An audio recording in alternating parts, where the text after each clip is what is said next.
Troisième vidéo de ce chapitre, les standards de charge directe et de charge indirecte. Ce sont des grands classiques du contrôle de gestion. Je commencerai tout d'abord par évoquer les standards de charge directe. Ce sont les plus simples et les plus évidents.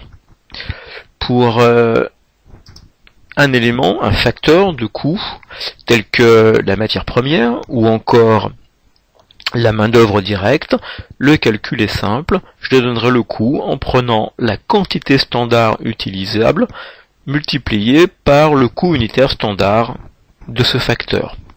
De manière plus prosaïque, si je m'intéresse par exemple à la matière première tissu pour nos chemises, je dirais que de manière standard, il a été déterminé qu'il fallait 2 mètres de tissu par chemise.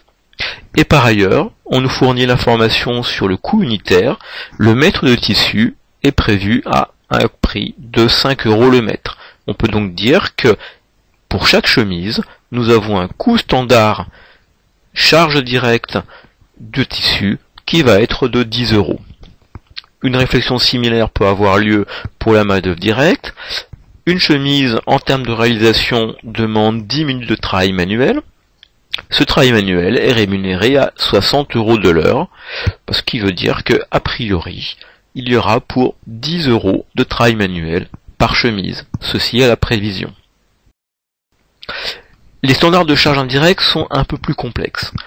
Plusieurs éléments sont à prendre en compte.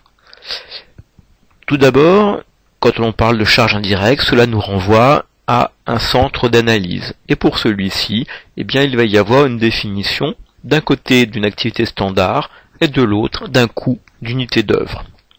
L'activité standard, j'utiliserai l'abrégé à partir de maintenant de A indice petit n, correspond à ce qui va être l'activité prévue par le centre.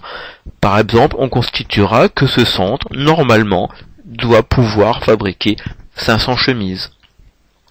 Par ailleurs, le coût d'unité d'œuvre du centre va être estimé à partir des charges que l'on pense devoir consommer pour ce niveau d'activité, l'activité mesurée en unité d'œuvre et également le rendement de ce même centre, c'est-à-dire le rapport entre la production et l'activité du centre.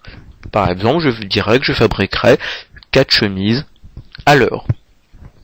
Ces 3 données sont issues d'informations que le contrôle de gestion va se procurer.